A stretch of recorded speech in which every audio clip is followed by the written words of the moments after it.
Bonjour à tous, on va parler de résolution des conflits avec les référentiels distants. Maintenant, le genre de conflit de fusion que nous avons vu précédemment lors de l'utilisation de Git localement, il ne se produit généralement pas lorsque vous travaillez sur un projet, mais ils se produisent lorsque plusieurs personnes travaillent sur un projet. Et par exemple, quelqu'un pousse localement certaines modifications vers le référentiel distant ou travaille sur autre chose. Et ces changements sont en conflit. Donc, afin de comprendre comment naviguer dans une telle situation, permettez-moi de vous expliquer rapidement comment vous pouvez gérer quelque chose comme ça. Le terminal et je vais simplement aller de l'avant et apporter une modification à un fichier existant en reprenant le fichier index.html. Et disons que nous ajoutons ici une autre cellule.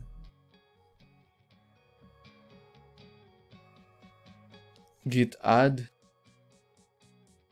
Nous avons donc ajouté une quatrième cellule. En même temps, imaginons que quelqu'un d'autre se lance et apporte également une modification, peut-être au même fichier.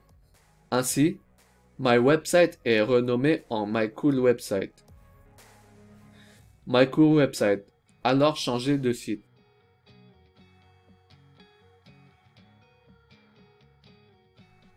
Et ils ont été un peu plus rapides que vous avec ce changement et ont déjà été ajoutés à main.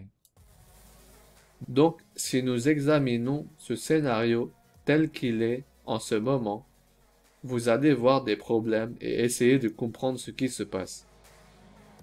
Donc, tout d'abord, si nous essayons de faire un git push origin main,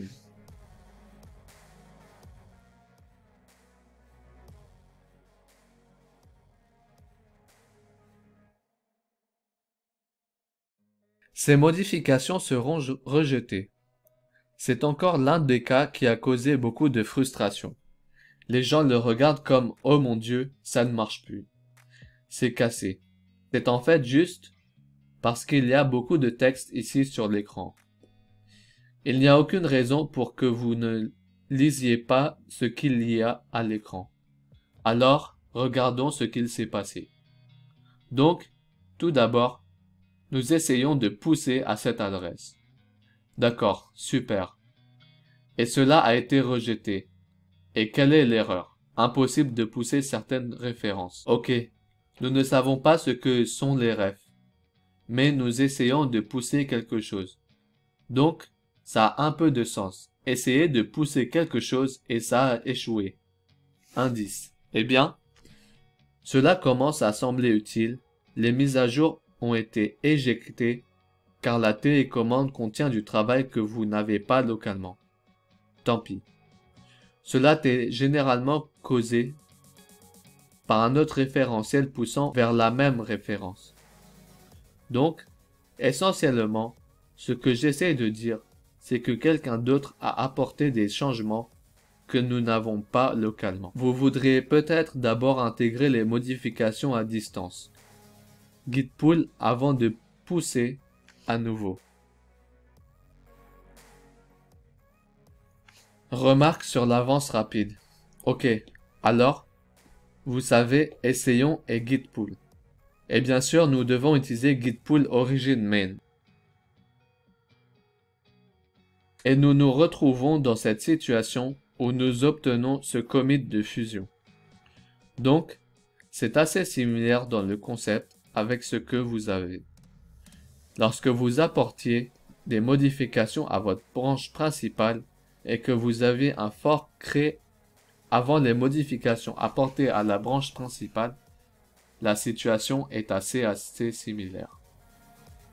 Donc, pour comprendre un peu ce qui se passe ici, l'idée est que nous allons créer cette demande de fusion ici.